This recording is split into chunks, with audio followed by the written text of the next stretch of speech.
देश में toll road जल्द ही प्राइवेट वाहन मालिकों के लिए झंझट मुक्त होने वाली है। रोड ट्रांसपोर्ट और हाईवे मिनिस्ट्री ने प्राइवेट वाहन मालिकों के लिए सड़क यात्रा को आसान बनाने के लिए एक नया टोल सिस्टम शुरू किया है।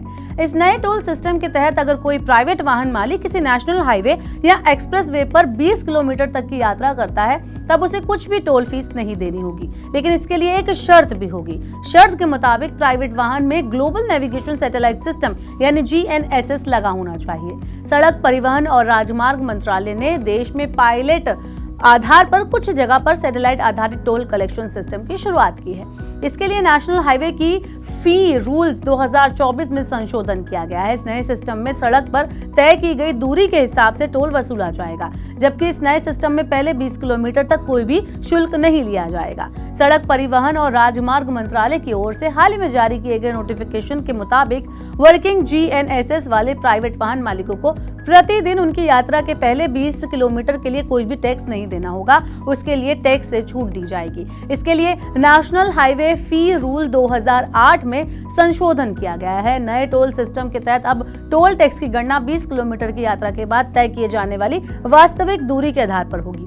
चलिए इसे एक उदाहरण के तौर पर हम समझ लेते हैं। जैसे कि अगर आपने किसी नेशनल हाईवे या एक्सप्रेस वे पर 30 किलोमीटर की यात्रा की, तो आपसे पहले 20 किलोमीटर के लिए कोई शुल्क नहीं लिया जाएगा। आपको केवल 10 किलोमीटर की यात्रा के लिए शुल्क देना होगा। नेशनल हाईवे फी रूल्स 2024 का उद्देश्य टोल कलेक्शन को आसान बनाना है। इस सिस्टम में GNSS टेक्नोलॉजी और GPS ट्रैकिंग का इस्तेमाल करके तय की गई दूरी के लिए एकदम सटीक और उचित टोल टैक्स की गणना की जाएगी। सड़क परिवहन और राजमार्ग मंत्रालय ने हाल ही में GNSS आधारित टोल कलेक्शन सिस्टम को पायलट प्रोजेक्ट के आधार पर शुरू करने की घोषणा की है। इस नए सिस्टम का पायलट परीक्षण चुनिंदा नेशनल हाईवे पर किया जा रहा है। इसमें कर्नाटक में नेशनल हाईवे 275 का बेंगलुरु मैसूर सेक्शन और हरियाणा में नेशनल हाईवे 709 का पानीपत हिसार सेक्शन शामिल है। केंद्रीय सड़क परिवहन और राजमार्ग मंत्री नितिन गडकरी ने कहा है कि नया टोल कलेक्शन सिस्टम लागू होने के साथ मौजूदा फास्टैग सिस्टम भी लागू रहेगा। इसका मतलब यह है कि फास्टैग का इस्तेमाल करने वालों को नए सिस्टम के लिए GPS लगवाना अनिवार्य नहीं है।